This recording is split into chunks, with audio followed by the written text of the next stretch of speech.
Hiwalay na nga ba si Julia Barreto at Gerald Anderson? Napansin kasi ng followers ng dalawa na hindi na sila magkasama sa mga larawan, videos na pinupost nila sa kanilang social media account.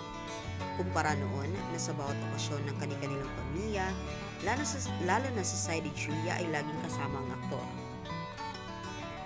Unang pinansin ang IG post ni Julia noong April 19 na nasa ibang bansa siya na tila mag-isang nag-travel dahil halos lahat ng larawan ay wala si Gerald. Gusto namin isiping ipinaalam ito ni Julia kay Gerald na gusto niyang subukang mag-travel ng sarili niya dahil may kasabihan na solo travel challenges women to become self-sufficient and make decisions independently, leading to a stronger sense of self-worth and confidence in navigating unfamiliar places, making friends, etc. Pero mula nang dumating si Julia sa bansa ay wala pa rin post ng aktres na kasama niyang boyfriend sa mga lugar na pinuntahan niya tulad sa nakaraang kaarawan ng Mami Marjorie Barreto niya na ginanap sa resort nila sa Bulacan. Nabasa rin namin ang pagbati ni Gerald ng happy birthday tita pero wala kaming nakitang in-acknowledge ni Marjorie ang aktor at maging si Julia ay wala ring sagot. Very unusual ito dahil ang alam namin kapag may event sa pamilya ni Julia ay laging present si Gerald. At sa nakaraang MediaCon ng pen shop ay mahigpit kaming pinagbawalan ng organizer na bawal magtanong personal kay Julia.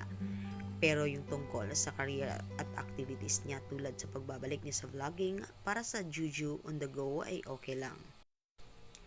Samantala sa post naman ng aktor ay nasa Haiti Resort siya na pag-aari niya habang nasa ibang bansa si Julia at ang caption ng aktor, just peace and waves away from the city stress. At sinundan ng mga larawan ng resort na ang background music ay huwag muna tayong umuwi mula sa Bini. Ano kayang naisip ng aktor at ito ang background music niya? May kinalaman siguro ito sa promo ng resort niya dahil sa caption, tara dito sa Hayati Private Resort, sure na di ka talaga mapapauwi sa ganda. The perfect resort for the families and markadas. Siguradong kasama lahat pati pets. Medyo napapaisip ka sa latest video post ng aktor na nakaupo siya sa gitna ng mabatong sapa na mabilis ang agos ng tubig. Nilalaro ang alagang aso at sa ibang panig ng lugar makikitang nag-ihaw na isda at tiempo, may nagbabalat ng mangga at habang kumakain si Gerald ay pinapaypayan siya ng Mami Evangeline Opsima gamit ang dahon ng saging habang nagbibiraan sila. Ang caption ni Gerald sa post niya kasama ang ina, rig hook. Ang meaning ng rig hook base sa Google ay to stop for a short time and prepare yourself before you continue doing something that is difficult, to stop and think, reorganize, etc. before continuing. Sa side naman ni Julia, tila sanay na raw talaga ang aktres na wala si Gerald Anderson.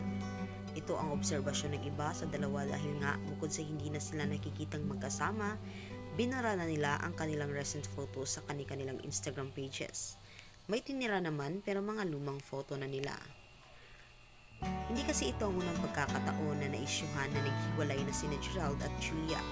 Nakailang beses na pero in the end, nagkakaayos naman. Pero iba raw ang sitwasyon ng magkarelasyon ngayon ayon sa bulong-bulungan. May mga sign na raw na hindi sila magkakatuluyan at malinaw raw ang sign.